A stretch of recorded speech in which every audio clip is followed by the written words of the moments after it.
Miss Julianne coming to you with the Gail Borden Public Library at your home. Sensory fun for every little one.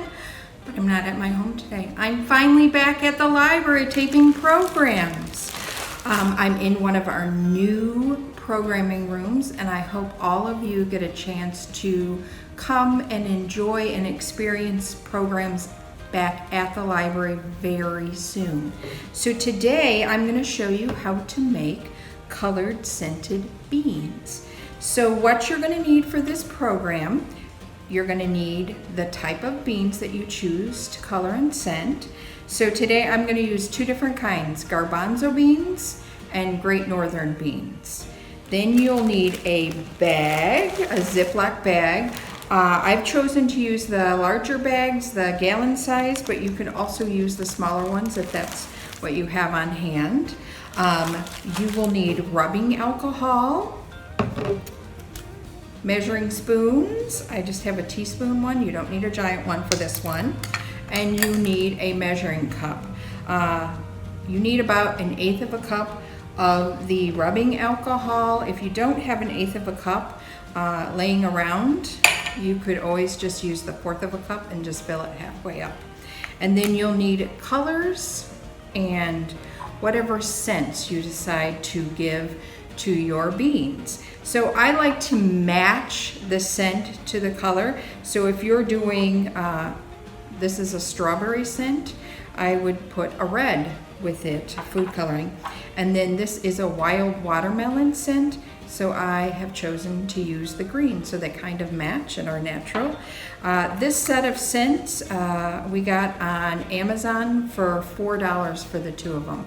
So it doesn't have to be anything super expensive. You can also find scents in grocery stores, crafting stores. So the first step you're gonna do is to empty your bags of beans into the Ziploc bags. So I have my garbanzo beans and I have my Great Northern beans, and they're in their gallon Ziploc bags ready to go. Our next step is to put the rubbing alcohol in the bag with the beans. So I'm going to measure out my 1/8 of a cup and pour it in the bag. I'm going to open up our other bag.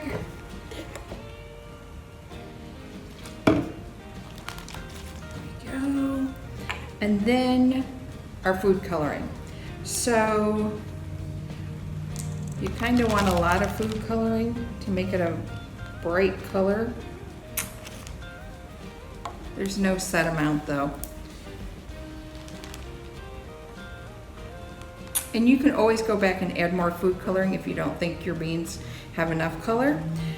And then the last step for this part is the oils to give them a scent. So I have a teaspoon here. You don't even really need to fill up the whole teaspoon. Maybe half a teaspoon there, and pour that in. So we added the red strawberry to the red garbanzo beans, and now we're going to add the wild watermelon to the green ones. So we have red strawberry and green watermelon. Set those aside. And then you're going to need to seal your Ziploc bags. Very important unless you want beans to go flying.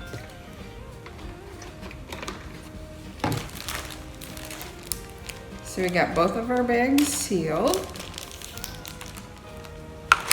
And then your kids can help you with this part. You're gonna shake, kind of roll your beans around.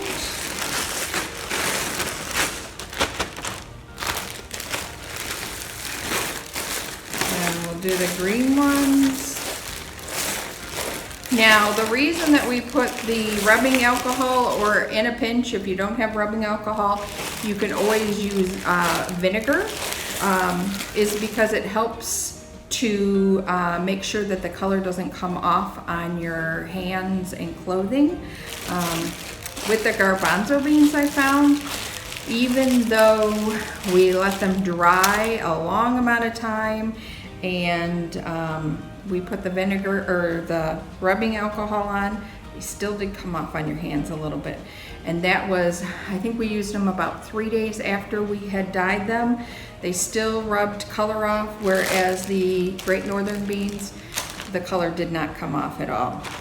I do have some garbanzo beans that I dyed months ago, and they don't leak color anymore, but right after they still kind of did. The beans are something that you can save for years, so they'll be good for projects for years.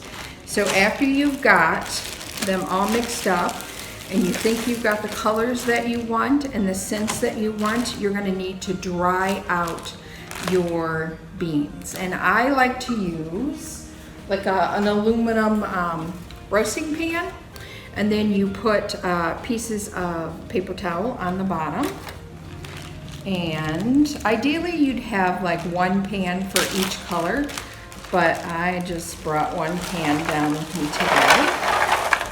So I poured out the beans into the bottom, and I'm just going to spread them around with the bag. And I'm going to do the same thing with the green.